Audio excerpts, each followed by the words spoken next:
Hello hi नमस्कार मु शुभस्मिता आपण मानक मो यूट्यूब चैनल को स्वागत करुच्ची। तो आज वीडियो रे हमें देखिबा ओडिशार डिस्ट्रिक्ट गुड़िकर ना जाक विषय रे। तो जहाँ द्वारा कि आम इजिली डिस्ट्रिक्ट गुड़िकर ना को कहि परिबा। तो आज आम यही डिस्ट्रिक्ट गुड़िकर ना जाक गप्परे मन रखा चेष्टा करिबा। तो गप अनुसार ही मु कहिबी, तो दयाकरी ध्यान रे सुनिबे। तो चलंतु स्टार्ट करिबा। तो प्रथम आम भावी ना पड़ो जे ये जो ओडिशार जो मैपटा अच्छी ताकू आम गोटे मयूर बॉडी पार्ट बोली भाविबा। ठीक अच्छे। तो गोटे मयूर अच्छी, तो मयूर रू होगला मयूरभंज, आ तार स्त्री गोटे अच्छी तार सी हूँ मयूरी। तो ठीक अच्छे, मयूर रू मयूरभंज। तो सेमाने कौन करते हसी खेलिकी थिले।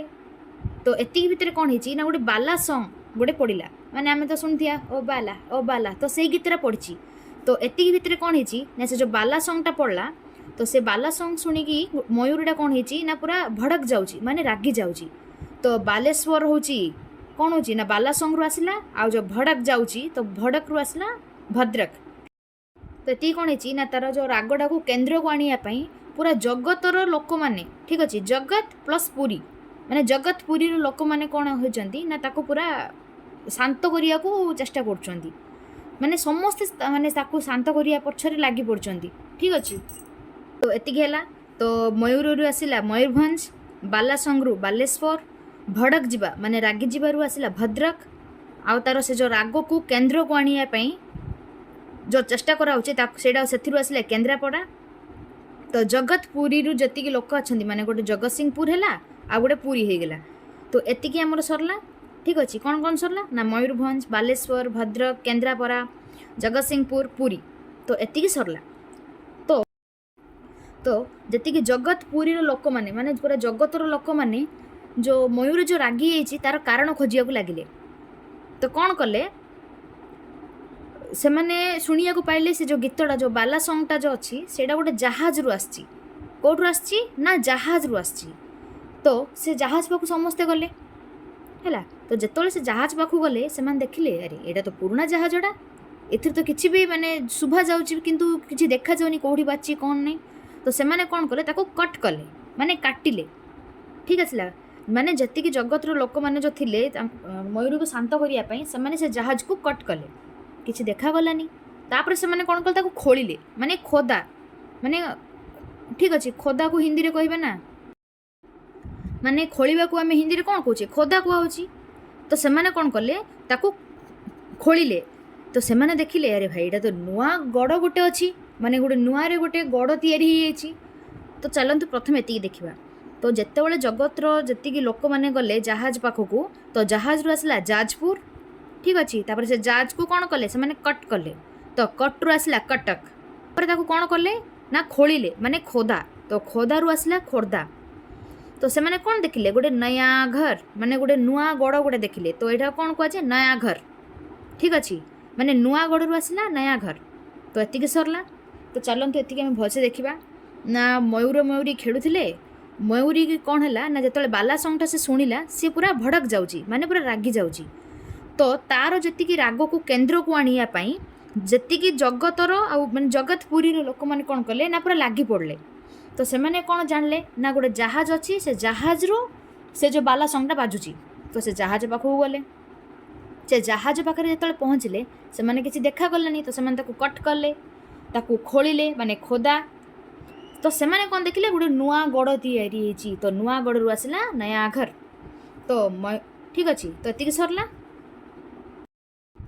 तो देखंतु आमर ए पार्टटा सरला माने येलो कलर पार्टटा सरीगला। ठीक अच्छे। ए येलो कलर पार्टटा जो सरला तो याकू कौन कहबा ना आमे सेंट्रल डिवीजन बोली कहबा, माने सेंटर एटा कहीं ना आमर ओडिशार 3टा डिवीजन अच्छी। तो गोटे आसला सेंटर डिवीजन है, गोटे नॉर्थ डिवीजन आ गोटे साउथ डिवीजन है। तो सेंटर डिवीजन होची 10 डिस्ट्रिक्ट 1 2 3 4 5 6 7 8 9 10 एटा होची 10टा। तापर आसला 1 2 3 4 5 6 7 8 9 10 ए जो 10टा होची नॉर्थ डिवीजन टा। आउ जो बाकी रेड है कि पिंक रहिला बाकी 10 देखंतु 1 2 3 4 5 6 7 8 9 एंड बोथ 10।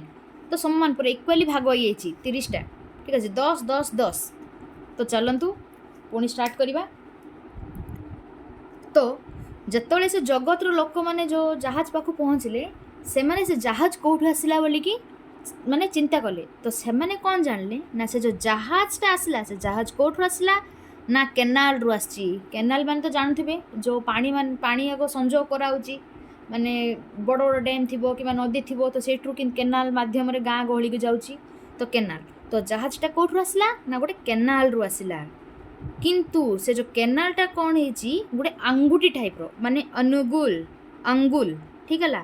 ହିନ୍ଦୀରେ ଆକୁ ଆମେ ଆଙ୍ଗୁଠିକୁ ଅଙ୍ଗୁଲି ବୋଲି କୁହାଯାଉଛି ନା ତ ଆଙ୍ଗୁଲ ଦେଖନ୍ତୁ ଏଇଟା ବି ପୁରା ଆଙ୍ଗୁଠି ଭଳିଆ ହିଁ ଅଛି। ପୁରା ଯେଉଁ ଥମ୍ସଅପ୍ ଭଳିଆ କହୁନାହାନ୍ତି ବେଷ୍ଟ ବ୍ଲକ୍ ଯେଉଁ କହୁଛନ୍ତି ସେମିତି ହେଇଛି ତ ଅଙ୍ଗୁଲ। ତ ସେ ଯେଉଁ ଜାହାଜଟା ଆସିଲା କେଉଁଠୁ ନା କେନାଲରୁ ଆସିଲା।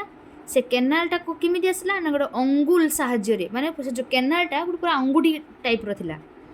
ତ ସେତେବେଳେ ଯେଉଁ ଗଲା ସେ ଯେଉଁ ଜାହାଜଟା ତ ଜାହାଜଟା ସେଠି ଫସିଗଲା।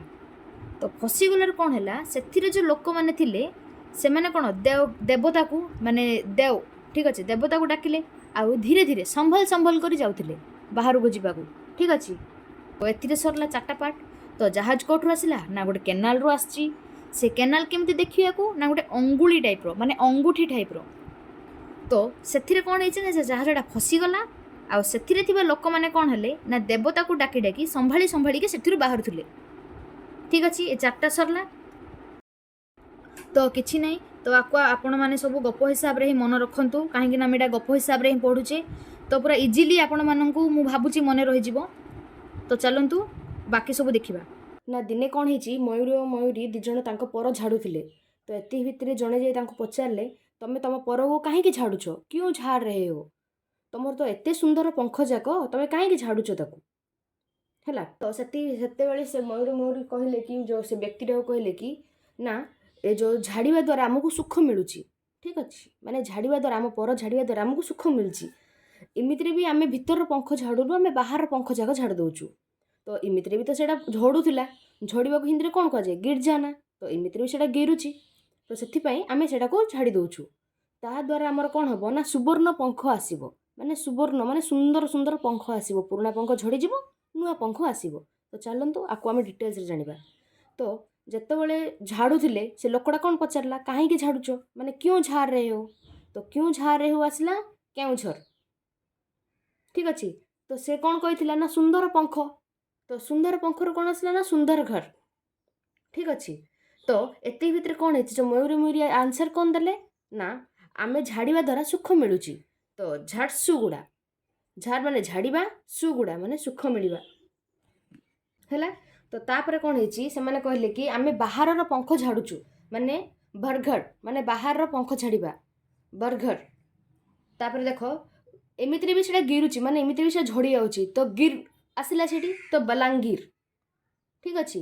ତ ତାପରେ କ'ଣ ହେଲା ସେମାନେ କ'ଣ କହିଲେ ନା ଗିରିବା ଦ୍ୱାରା ମାନେ ପଡ଼ିବା ଦ୍ୱାରା କ'ଣ ହେଉଛି ନା ଆମର ସୁବର୍ଣ୍ଣ ପର ଆସିବ। ତ ସୁବର୍ଣ୍ଣ ପରରୁ କ'ଣ ଆସିଲା ସୁବର୍ଣ୍ଣପୁର। ଏତିକି ବୁଝିହେଲା। କ୍ୟୁଁ ଝାଡ଼ ରହେ ହୋରୁ ଆସିଲା କେଉଁଝର। ସୁନ୍ଦର ପଙ୍ଖରୁ ଆସିଲା ସୁନ୍ଦର ଘର ହେଲା। ଝାଡ଼ିବା ଦ୍ୱାରା ସୁଖ ମିଳିବ ବା ମିଳୁଛି ଝାରସୁଗୁଡ଼ା। ଠିକ୍ ଅଛି। ତାପରେ ଏମିତିରେ ବି ବାହାରର ପଙ୍ଖ ଝଡ଼ୁଛି ମାନେ ବରଘର। ଏମିତିରେ ବି ଗିରୁଛି ମାନେ ଝଡ଼ୁଛି ତାର ଆସିଲା ବଲାଙ୍ଗୀର। ସୁବର୍ଣ୍ଣପୁର ଆସିବ ମାନେ ସୁବର୍ଣ୍ଣପୁର। ଏ ପାର୍ଟ ସରିଲା ମାନେ ନର୍ଥ ଡିଭିଜନଟା ସରିଲା ବ୍ଲୁ କଲର୍ ବାଲାଟା। ଠିକ୍ ଅଛି। ତ ଚାଲନ୍ତୁ ଅଲଗା ଦେଖିବା। ଦିନେ କ'ଣ ହେଲା ନା ଗୋଟେ ରାଜା ବ୍ୟକ୍ତିଟା ଗଞ୍ଜା କୁକୁଡ଼ା ସହିତ ମାନେ ଗଞ୍ଜା କୁକୁଡ଼ାକୁ ତାଙ୍କେ ଧରିଛନ୍ତି ମାନେ ତାଙ୍କ ପାଖରେ ଅଛି ସେ ଗଞ୍ଜା କୁକୁଡ଼ାଟା। ତ ସେ କ'ଣ କରୁଛନ୍ତି ସେ ଗଞ୍ଜା କୁକୁଡ଼ାକୁ ଧରିକି ଗଜପତ ମାନେ ଗଜ ମାନେ କ'ଣ ଆମେ ଜାଣିଛେ ହାତୀ ତ ହାତୀ ଉପରେ ବସିଛନ୍ତି। ଠିକ୍ ଅଛି। ଗୋଟେ ରାଜାଟା ଗଞ୍ଜା କୁକୁଡ଼ାକୁ ଧରିକି ହାତୀ ଉପରେ ବସିଛନ୍ତି ଆଉ ସେ ତାଙ୍କ ବେକରେ କ'ଣ କରୁଛନ୍ତି କନ୍ଧମୂଳର ମାଳ ମାନେ କନ୍ଧମୂଳ ତ ଆମେ ଜାଣିଥିବା ସେଇଟା ଖାଉଛନ୍ତି ନା। ଠିକ୍ ଅଛି। ତ ସେ ଯେଉଁ କନ୍ଧମୂଳ ଯେଉଁ ଅଛି ତାର ମାଳଟାକୁ ମାନେ ଫୁଲମାଳ ଯେମିତି ନାହିଁ ସେଇଟାକୁ ମାଳ କରିକି ତାଙ୍କ ବେକରେ ପିନ୍ଧୁଛନ୍ତି। ଠିକ୍ ଅଛି। ତ ସେ କନ୍ଧମାଳଟା ପକାଇଛନ୍ତି। ତ ସେ କ'ଣ ହେଇଛନ୍ତି ହାତରେ ଗୋଟେ କ'ଣ କରୁଛନ୍ତି ନା ହାଣ୍ଡି ଧରିଛନ୍ତି। କ'ଣ ଧରିଛନ୍ତି ନା ହାଣ୍ଡି ଧରିଛନ୍ତି। ହାଣ୍ଡି ମାନେ କେମିତି ଥିବ ଯେ ଆମେ ତ ଘରେ ହାଣ୍ଡି ଥାଉଛି ନା ତ ଟିକେ ବଡ଼ ଆକାରରେ ଥିବ ସେ ହାଣ୍ଡିଟାକୁ ଧରିଛନ୍ତି ହେଲା। ତ ସେ ହାଣ୍ଡିଟାକୁ ଧରିକି ସେ କ'ଣ କରୁଛନ୍ତି ନା ହାତୀ ଉପରେ ବସୁଛନ୍ତି। ତ ଏତିକି ଭିତରେ କ'ଣ ହେଇଛି ଏଇଟା ଗୋଟେ କମ୍ପିଟିସନ୍ ଚାଲିଥିଲା। ଠିକ୍ ଅଛି। ମାନେ ସେ ଯେଉଁ କମ୍ପିଟିସନ୍ରେ କ'ଣ କରିବାର ଅଛି ନା ହାଣ୍ଡିଟାକୁ ଧରିକି ମାନେ ରାସ୍ତା ପାର ହେବାର ଅଛି। ସେତିକି ଭିତରେ ତାଙ୍କୁ ବହୁତ ପ୍ରକାର ଅବଷ୍ଟ୍ରାକଲ୍ ଆସିବ, ମାନେ ବହୁତ ପ୍ରକାର ବାଧାବିଘ୍ନ ଆସିବ, ତାକୁ ପାର କରିକି ସେମାନେ ସେ ଗେମ୍ଟାକୁ ଜିତିବାର ଅଛି। ତ ଚାଲନ୍ତୁ ଦେଖିବା। ତ ଯେତେବେଳେ ସେ ହାଣ୍ଡିଟାକୁ ଧରିକି ସେ ହାତୀ ଉପରେ ବସିକି ଯାଉଛନ୍ତି, ସେତିକି ଭିତରେ କ'ଣ ହେଇଛନ୍ତି ନା ଗୋଟେ ମାନେ ଲୋକମାନେ ତାଙ୍କୁ ରାୟ ଦେଉଛନ୍ତି ଯେ ତମେ ହାଣ୍ଡି ଧରୁନ, ଗଡ଼ା ଧର, ମାନେ ଆଉ ଟିକେ ସାନଟା ଧର, ଗଡ଼ା। ଠିକ୍ ଅଛି। ତ ଗଡ଼ା ଧର ବୋଲିକି ତାକୁ ରାୟ ଦିଆହେଉଛି।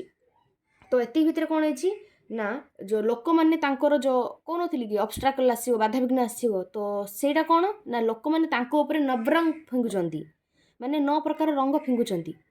କିନ୍ତୁ ସେ ଯେଉଁ ରାଜାଟା ଥିଲେ ବା ସେ ବ୍ୟକ୍ତିଟା ଥିଲେ, ତାଙ୍କୁ କ'ଣ ହେବାର ଅଛି ନା ସେ ଯେଉଁ ରଙ୍ଗଟା ତାଙ୍କ ଉପରେ ପଡ଼ିବାର ଅଛି ନାହିଁ, ତାଙ୍କ ଉପରେ ପଡ଼ିବନି। ତ ସେ ଚାହୁଁଥିଲେ କି ତାଙ୍କର ସେ ଯେଉଁ ରଙ୍ଗଟା ତାଙ୍କ ଉପରେ ନ ପଡ଼ିକି କୋରା ମାନେ ଧଳା ହେଇକି ମାନେ ସଫା ହେଇକି ସେ ରାସ୍ତା ପାର କରିଦେବେ। ଠିକ୍ ଅଛି। ତ ସେ ଯେଉଁ ହିନ୍ଦୀରେ ଆମେ କ'ଣ କହିବା, କୋରା ମାନେ ଧଳା, ମାନେ ପୁରା ସଫା ହେଇକି ଯିବାଟା। ତ ଏତିକି ଭିତରେ ସେମିତି ଯାଉ ଯାଉ ଯାଉ କ'ଣ ହେଇଛି ନା ତାଙ୍କର ବାଲାନ୍ସଟା ବିଗିଡ଼ି ଯାଇଛି, ଆଉ ସେ ଗୋଟେ ଯାଇକି ମକାନ ଉପରେ ପଡ଼ୁଛନ୍ତି, ମାନେ ଗୋଟେ ଘର ଉପରେ ଯାଇ ପଡ଼ୁଛନ୍ତି। ତ ଠିକ୍ ଅଛି। ତ ଚାଲନ୍ତୁ ଏତିକି ଭଲସେ ଦେଖିବା। ତ ଯେଉଁଠି ବ୍ୟକ୍ତି ବା ରାଜାଟା ଥିଲେ, ସେ ଗଞ୍ଜା କୁକୁଡ଼ାକୁ ଧରିକି କ'ଣ ହେଇଛି ନା ହାତୀ ଉପରେ ବସିଛନ୍ତି, ଆଉ କନ୍ଧମୂଳର ମାଳ ପିନ୍ଧିଛନ୍ତି। ତ ସେ କ'ଣ କରୁଛନ୍ତି ନା ତାଙ୍କ ହାତରେ ହାଣ୍ଡି ଧରିଛନ୍ତି। ତ ଏତିକି ଭିତରେ ଜଣେ କହିଛନ୍ତି ଯେ ତମେ ହାଣ୍ଡି ଧରନି, ତମେ ଗଡ଼ା ଧର। ଠିକ୍ ଅଛି। ତ ଏତିକି ଭିତରେ କ'ଣ ହେଲା ନା ସେ ଯେଉଁ ତାଙ୍କେ ଯେଉଁ ଯାଉଛନ୍ତି, ସେ ରାସ୍ତାରେ ଯେଉଁ ଯାଉଛନ୍ତି, ସେତିକି ଭିତରେ ଲୋକମାନେ ତାଙ୍କ ଉପରେ 9 ପ୍ରକାର ରଙ୍ଗ ଫିଙ୍ଗୁଛନ୍ତି, ମାନେ ନବରଙ୍ଗ ଫିଙ୍ଗୁଛନ୍ତି। ତ ତାଙ୍କୁ ସମ୍ଭାଳିକି ମାନେ ସେ ଭିତରୁ ନେଇକି କ'ଣ ତାଙ୍କେ ପୁରା ସାଇଡ଼୍ ହେଇକି ପୁରା ଧଳା ଭାବରେ ମାନେ ପୁରା ସଫା ହେଇକି ବାହାରିବାର ଅଛି। ତ ସେଇଟା ଚାହୁଁଛନ୍ତି ତାଙ୍କେ। ତ ଏତିକି ଭିତରେ ସେଇଟା ଚାହୁଁ ଚାହୁଁ କ'ଣ ହେଇଛି ନା ତାଙ୍କର ବାଲାନ୍ସଟା ବିଗିଡ଼ି ଯାଇଛି, ଆଉ ତାଙ୍କେ ମକାନ ଉପରେ ଯାଇ ପଡ଼ୁଛନ୍ତି। ତ ଚାଲନ୍ତୁ ଏଇଟା ଭଲସେ ଦେଖିବା। ତ ଗଞ୍ଜା କୁକୁଡ଼ା ଯେଉଁ ଅଛି, ଯେଉଁ ବ୍ୟକ୍ତିଟା ଧରିଥିଲେ, ସେଇଠୁ ଆସିଲା ଗଞ୍ଜାମ। ଠିକ୍ ଅଛି। ଗଞ୍ଜାମ ଆସିଲା। ଗଞ୍ଜାମରେ କ'ଣ ହେଇଛି ନା ସେ ଯେଉଁ ଗଜପତିରେ କୁଆଡ଼େ ଆସିଲା ନା ହାତୀ ଉପରେ ଯେଉଁ ବସିବାଟା, ହାତୀକୁ ଆମେ ହିନ୍ଦୀରେ କ'ଣ କହିବା, ଗଜ ବୋଲି କହିବା। ତ ଗଞ୍ଜା କୁକୁଡ଼ା ଆସିଲା ଗଞ୍ଜାମ, ଆଉ ହାତୀରୁ ଆସିଲା ଗଜପତି। କନ୍ଧମାଳ ଯେଉଁ ପିନ୍ଧିଥିଲେ, ସେଠୁ ଆସିଲା କନ୍ଧମାଲ। ତ ତାଙ୍କେ ଯେଉଁ ହାଣ୍ଡି ଧରିଥିଲେ ନା, ତ ସେଠୁ ଆସିଲା କଳାହାଣ୍ଡି। ତ ଜଣେ ବ୍ୟକ୍ତି ତାଙ୍କୁ କ'ଣ ଦେଲା, ରାୟ ଦେଲା ଗଡ଼ା ଧର ବୋଲିକି। ତ ସେ ରାୟ ଦେବାଟାକୁ କ'ଣ ଆସିଲା, ରାୟଗଡ଼ା। ଠିକ୍ ଅଛି। ତ ଏତିକି ଭିତରେ ଲୋକମାନେ କ'ଣ ପିନ୍ଧୁଛନ୍ତି, 9 ପ୍ରକାର ରଙ୍ଗ, ତାକୁ ହିନ୍ଦୀରେ କହିବା ନବରଙ୍ଗ। ତ ନବରଙ୍ଗପୁର। ତ କୋରାପୁଟ କେଉଁଠୁ ଆସିଲା ନା ତାଙ୍କ ଯେଉଁ ସଫା ହେଇକି ଯିବେ, ତ ହିନ୍ଦୀରେ ସଫା ଯେଉଁ ଧଳାଟାକୁ କହିବେ କୋରା। ତ କୋରାକୁ କ'ଣ କହିବେ ନା ସେଠୁ ଆସିଲା କୋରାପୁଟ। ତ ତାଙ୍କର ଯେଉଁ ବାଲାନ୍ସ ବିଗିଡ଼ିକି ଯେଉଁ ମକାନ ଉପରେ ପଡ଼ୁଛନ୍ତି, ସେଠୁ ଆସିଲା ମାଲକାନଗିରି। ଠିକ୍ ଅଛି। ତ ଏ ଯେଉଁ ମାଲକାନଗିରି ଆସିଲା। ତ ଦେଖନ୍ତୁ ଏତିକି ଭିତରେ ନୂଆପଡ଼ା ବି ଗୋଟେ ରହିଯାଇଛି। ତ ନୂଆପଡ଼ାକୁ କିଛି ନା ଜଷ୍ଟ ଟିକେ ମନେ ରଖିବାକୁ ପଡ଼ିବ। ନବରଙ୍ଗପୁର ଦେଖନ୍ତୁ, ଏଇଟା ବି ନବରଙ୍ଗପୁର 9ରୁ ଆସିଲା, ଷ୍ଟାର୍ଟ ହେଲା। ନୂଆପଡ଼ା ବି 9ରୁ ଷ୍ଟାର୍ଟ ହେଉଛି। ତ ଦୁଇଟାକୁ ଇଜିଲି ମନେ ରଖିବେ। ତ ନବରଙ୍ଗପୁର ଆଉ ନୂଆପଡ଼ା ଦୁଇଟା ଯାକ ଇକ୍ୱାଲିଟି ଲାଗିବ, ଏଇଟା ଟିକେ ମନେ ରଖିବାକୁ ପଡ଼ିବ। ଆଉ ଦେଖନ୍ତୁ ଗୋଟେ ରହିଯାଇଛି ସେ ଭିତରେ, ସେଇଟା ହେଉଛି ବୌଦ୍ଧ। ହେଲା। ଏ ବୌଦ୍ଧଟା ଦେଖନ୍ତୁ ଗୋଟେ ଥାଳିଆ ଟାଇପ୍ର ଅଛି। ନହେଲେ ଆପଣ ଏଇଟାକୁ ବୁଦ୍ଧ ବି ମନେ ରଖିପାରିବେ, ବୌଦ୍ଧ ମହାପୁର ଯେଉଁ ଭଗବାନ କହୁନାହାନ୍ତି, ତାଙ୍କେ ବି ତାଙ୍କର ହିସାବରେ ବି ଆପଣ ମନେ ରଖିପାରିବେ। ଠିକ୍ ଅଛି। ତ ବୌଦ୍ଧରେ ବି ମାନେ କ'ଣ, ଏଇଟାକୁ ଆପଣ ଗୋଟେ ମନେ ରଖିବାକୁ ପଡ଼ିବ। ତ ଥାଳି ହିସାବରେ ଆସିଛି ଏଇଟା, ନହେଲେ ବୁଦ୍ଧ ଭଗବାନଙ୍କୁ ବି ସ୍ମରଣ କରିକି ମନେ ରଖିପାରିବେ। ଠିକ୍ ଅଛି। ତ ଆମର ଏଇ 10ଟା ଡିଭିଜନ୍, ମାନେ ସାଉଥ୍ ଡିଭିଜନ୍ ବି ସରିଲା, ସେଣ୍ଟ୍ରାଲ୍ ଡିଭିଜନ୍ ବି ସରିଲା, ନର୍ଥ ଡିଭିଜନ୍ ବି ସରିଲା। ଆଶା କରୁଛି ଆପଣମାନଙ୍କୁ ମୁଁ ବୁଝିବାକୁ ଚେଷ୍ଟା କରିଛି, ଆଉ ଭାବୁଛି ଟିକେ ଟିକେ ହେଲେ ବୁଝିପାରିଥିବେ। ତ ପୁଣି ଥରେ ଏଇଟାକୁ ମୁଁ ପୁରା ଆଉ ଟିକେ ସହଜରେ କହିଦେଉଛି। ସହଜ ମାନେ କ'ଣ, ଗୋଟେ ଥର ପୁରା ବର୍ଣ୍ଣନା କରିଦେଉଛି। ତ ଦେଖନ୍ତୁ ଭଲସେ, ଏଇଟା ଲାଷ୍ଟ ଭଲସେ ଦେଖନ୍ତୁ। ତ ମୟୂରୀ ଥିଲେ, ତ ମୟୂରରୁ ଆସିଲା ସେ ଯେଉଁ ମୟୂରୀରୁ ଆସିଲା ମୟୂରଭଞ୍ଜ। ତାଙ୍କୁ କ'ଣ ନା ବାଲା ସଙ୍ଗ ଶୁଣିକି ସେ ପୁରା ଭଡ଼କ ଯାଉଛି, ମାନେ ରାଗି ଯାଉଛି। ତ ବାଲା ସଙ୍ଗରୁ ଆସିଲା ବାଲେଶ୍ୱର, ଭଡ଼କରୁ ଆସିଲା ଭଦ୍ରକ। ତ ତାଙ୍କର ସେ ଯେଉଁ ରାଗଟାକୁ କେନ୍ଦ୍ରକୁ ଆଣିବା ପାଇଁ, ମାନେ କେନ୍ଦ୍ରାପଡ଼ା, ପୁରା ଜଗତ ପୁରୀ, ମାନେ ପୁରା ଜଗତର ଲୋକମାନେ ତା ସହିତ ପୁରା ମିଶି ଯାଇଥିଲେ ତାଙ୍କର ରାଗକୁ କଣ୍ଟ୍ରୋଲ ଆଣିବାକୁ। ତ ଜଗତସିଂହପୁର ଆଉ ପୁରୀ ହେଇଗଲା। ତ ସେତିକି ଭିତରେ ସେ ଜଗତର ଲୋକମାନେ ଖୋଜିଲେ କେଉଁଠୁ ଆସିଲା ସଙ୍ଗଟା ବୋଲିକି। ତ ସେମାନେ ଦେଖିଲେ ଗୋଟେ ଜାହାଜରୁ ଆସିଲା। ତ ଜାହାଜରୁ ଆସିଲା ଯାଜପୁର, ତାକୁ ସେମାନେ କଟ୍ କଲେ, କଟ୍ରୁ ଆସିଲା କଟକ। ତାପରେ ଖୋଦା ମାନେ ଖୋଳିବା, ତାରୁ ଆସିଲା ଖୋର୍ଦ୍ଧା। ତ ସେମାନେ କ'ଣ ଦେଖିଲେ ନା ଗୋଟେ ନୂଆ ପ୍ରକାର ଗଡ଼, ମାନେ ଗୋଟେ राज्य बा देश बा गाँ भी जहाँ भी नुआ गड़ गोटे तैयारी होइछि तो सेठु आसला नुआ घर ए सॉरी नया घर तो एति सरला तो देखंतु तापर से जो जहाजटा आसला सेटा कोठु आसला ना गोटे केनाल रु आसला तो ढेंकानाल तो से ढेंकानाल जो केनालटा अछि सेटा केमिति देखिया को ना अंगूठी टाइप रो माने अंगुल ठीक अछि माने अंगूठी तो सेठर लोक मैंने कौन से फसी जाते आउ सेठी पूरा संभाली संभाली कि देवता को डाकी जाऊे तो अंगुल आसला अनुगुल तापर देवता आसला देवघर संभाली संभाली जीवार आसला संबलपुर एति सरला तो देख तापर आसला जो मयूरीटा जो मयूर मयूर जो पंख झाड़ुले तो जड़े पचारा क्यों झाड़ रहे हो तो केउझर तो से कौन कहले तो मैंने से कौन कहले सुंदर पंख जगह कहीं झाड़ुच तो सुंदर पंखर आसला सुंदर घर तो से कौन कहले आंसर कौन देते जे सुख मिलची झाड़िया द्वारा सुख मिलची तो झारसुगुड़ा तो आमे तो बाहर पंख झाड़ुचु भीतर पंख झाड़ुनु तो आसला भरघर है ठीक अच्छे तापर से कौन है ना इमित भी से झड़ी जाऊँगी गिर जाऊँगी तो से आम झाड़ी दौचु बोली कहले तो सेठू आसला बलांगीर आ सुवर्णपुर आसो सेठू आसला सुवर्णपुर है ये सरला है तापर कौन है पाठ सरला देख तापर ये आसला तो गोटे व्यक्ति अच्छी राजाटा अच्छा गंजा कुकुड़ा धरती तो गंजारू आसला गंजाम हाथी पर बसियारू आसला गजपति कहीं हाथी को गजपति गज बोली कहुए तो गजपति तो से जो व्यक्तिटा कौन करते ना कंधमाल पिंधे कंधमूलर माल पिंधे तो कंधमाल हाथ में कौन धरते हांडी तो कला हांडी जन राय कौन देला ना गड़ाधर माने आउटे छोटिया गड़ा माने गोटे पात्रटा धर तो सेठू आसला रायगड़ा तो एति भितर कौन है ना लोक मैंने कौन फिंगुंट नवरंग फिंगुंट तो नवरंगपुर ठीक अच्छे तो तांकु सेठू कौन ही बाहरी आछि ना धला है सफा ही बाहरी आछि तो सेठू आसला कोरापुट तो से भितर कौन है बैलेंस बिगड़ी जाइए मकान उपर पड़छन तो सेठू आसला मालकानगिरी तो खाली जस्ट आमको ये जो नुआ पड़ाटा नवरंगपुर ऊपर अच्छे से मन रखा पड़ो न हिसाब से मन रही आ बौद्धटा जो अच्छे आप थाली बोलिकी भी आप भापारे तो सहीटा आसला बौद्ध तो यहीटा हूँ ओडिशार समस्त जिल्लार मैपटा माने यहाँ हूँ ओडिशार पूरा मैपटा तो मुझे भावुँ आपण मैंने सब मन रखिपारे तो आजर वीडियो एति रहा थैंक यू फॉर वाचिंग आदि वीडियो टी भल लगे तो लाइक शेयर एंड सब्सक्राइब निश्चय करेंगे रोची नमस्कार।